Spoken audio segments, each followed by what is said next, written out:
Hindi pa rin ako makapaniwala sa nangyari. Sino naman may kayang gumawanap kay Alwina? Marahil mga Ravenna. Ngunit hindi tayo nakakasiguro.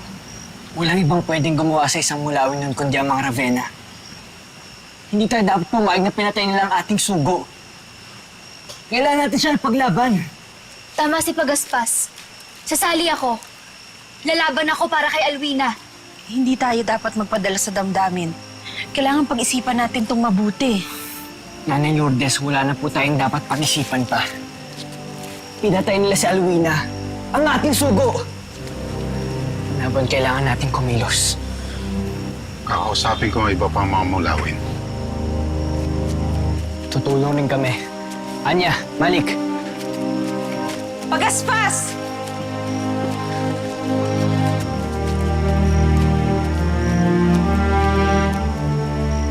Giganti natin ang sugo! Ipaglaban si Alwina! Panabon! Tama ba itong gagawin ninyo? Ito ang nais ng karamihan. Pagaspas, hindi ka pwedeng sumama sa kanila. Nay Lourdes, hindi po pwedeng hindi ako sasama. Para kay Alwina. Ngunit paano niyo lulusubin ng mga Ravenna? Hindi nga tayo makalabas ng Avila. Ito na ang hudyat upang pumayag si Daragit na makalabas tayong lahat.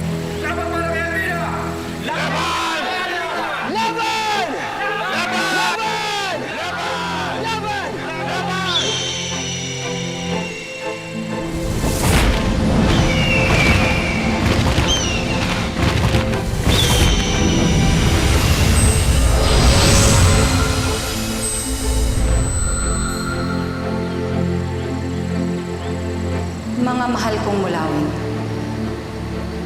alam kong kayo ay nagluluksa sa pagkawala ng inyong sugo. Ngunit hindi nyo kailangang daanin sa dahas ang bugso ng inyong damdamin. Diyos ang sandawa. Pero kailangan mamatay din ng Ravenna ang pumatay kay Alwina. Hindi Ravenna ang pumatay kay Alwina. Kung gayon, sino? Sino ang pumatay kay Alwina?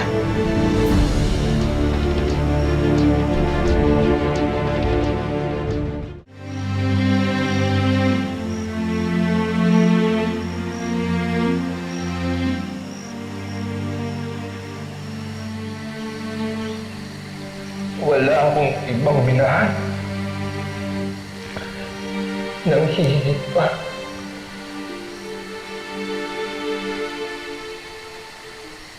Ikaw lang. Ikaw lang, Alwina.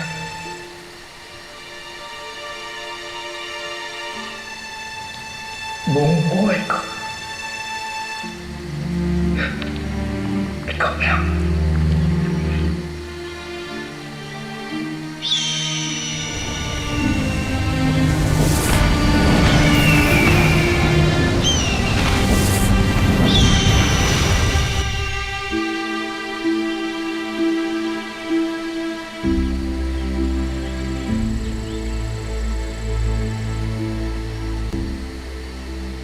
Anong nangyari kay Alwina? Sinong pumatay sa kanya? Ravenna?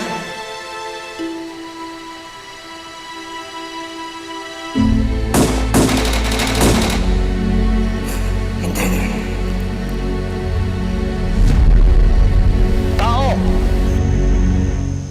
Tao ang pumatay kay Alwina. Tama. Tama ang Diyos ang sandawa. Hindi mga Ravenna ang kalaban natin, kundi mga tao. Mga tao ang pumatay sa ating sugo. Sila ang tunay nating kalaban.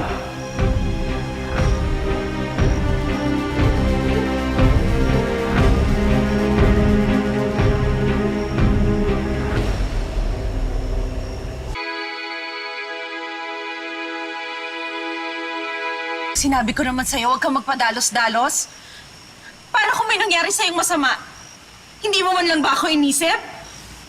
Pagaspas wala na nga si Alwina, pati ba naman ikaw mawawala pa sa akin?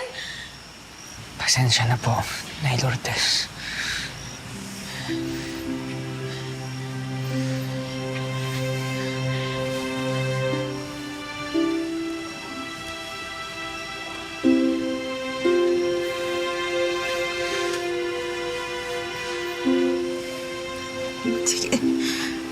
ipaghahanda ko na lang kayo ng makakain.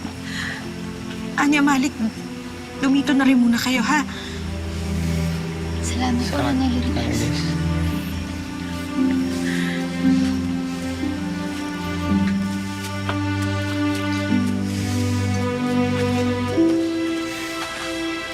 Paano na tayo ngayon? Wala nang sugo. Wala na rin pag-asang magkaroon tayo ng bagong pinuno. Mapipilitan na lang tayong tanggapin ang paumuno ni Haring Daragit. Ayaw pa naman nun sa mga tabo na katulad natin. May pag-asa pa. Si Almiro. Paano naman tayo nakasiguradong buhay pa siya? Eh kung si Alwina nga, Buhay pa si Almiro. Nakita ko siya. matagal na panahon na yun. Naniniwala akong buhay pa siya. Kapag nakalabas ako ng Avila, hanapin ko si Ina. Sabay namin nga hanapin si Almiro. Para mangyari yan,